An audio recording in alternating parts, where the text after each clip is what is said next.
அனைவருக்கும் வணக்கம். நம்ம டெய்லியும் prelims and mains point of வியூல கரண்ட் அஃபேர்ஸ் கொஸ்டின்ஸ் பார்க்குறோம். இன்னைக்கு என்ன கொஸ்டின்ஸ் இருக்குது அப்படிங்கிறத பார்ப்போம். ஸோ ஃபர்ஸ்ட் கொஸ்டின் பார்த்தீங்க அப்படின்னா, artificial intelligence action summit will be held in அப்படின்னு சொல்லி கேட்டிருக்காங்க. செயற்கை நுண்ணறிவு செயல் உச்சி மாநாடு எங்கு நடைபெற உள்ளது அப்படின்னு கேட்டிருக்காங்க. டைரக்ட் கொஸ்டின் தான். எங்கன்னா நமக்கு பாரிஸில் நடக்க போகுது, சரிங்களா? அடுத்தது, which state haven't made a remarkable improvement in learning level as per ASER report அப்படின்னு சொல்லி கேட்டிருக்காங்க.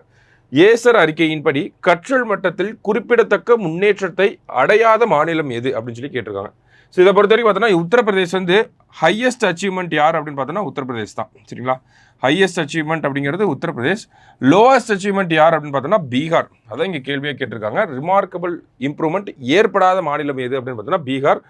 ஹையஸ்ட் இம்ப்ரூவ்மெண்ட்னு கேட்டாங்கன்னா அது உத்தரப்பிரதேஷில், சரிங்களா? அடுத்தது, what is the objective of national conference on good governance அப்படின்னு சொல்லி கேட்டிருக்காங்க. தேசிய நல்லாட்சி மாநாட்டின் நோக்கம் என்ன அப்படின்னு சொல்லி கேட்டிருக்காங்க. So national conference on good governance அப்படிங்கிறதோடைய அப்ஜெக்டிவ் என்ன அப்படின்னு பார்த்தீங்கன்னா, to exchange experiences and innovation in public administration. ஓகேங்களா? அதாவது பொது நிர்வாகத்தில் அனுபவங்களையும் புதுமைகளையும் பரிமாறிக்கொள்ள அப்படிங்கிறது தான் இதனுடைய நோக்கமாக இருக்குது. எல்லாமே டைரக்ட் கொஸ்டின் தான், சரிங்களா?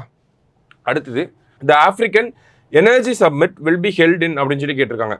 அதாவது ஆப்பிரிக்க எரிசக்தி உச்சி மாநாடு எங்கு நடைபெற உள்ளது அப்படிங்கிறது கேள்வி. இந்த ஆப்பிரிக்கன் எனர்ஜி சப்மிட் அப்படிங்கிறது டார்-எஸ்-சலாம் அப்படிங்கிற இந்த பகுதியில் நடக்கும் போது அது எங்கே இருக்குது அப்படின்னு பார்த்தோம்னா நமக்கு டான்சானியா அப்படிங்கிற நாட்டில் இருக்குது, சரிங்களா?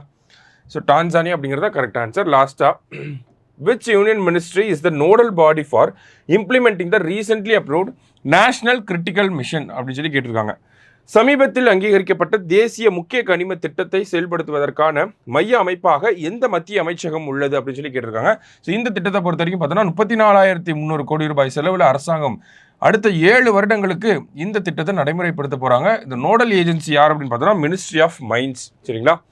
ஸோ சுரங்க அமைச்சகம் தான் இதோடைய முக்கியமான செயல்படுத்தக்கூடிய அமைப்பாக இருக்க போகிறாங்க. இன்னைக்கு 5 கொஸ்டின்ஸ் பார்த்துருக்கோம். தேங்க்யூ.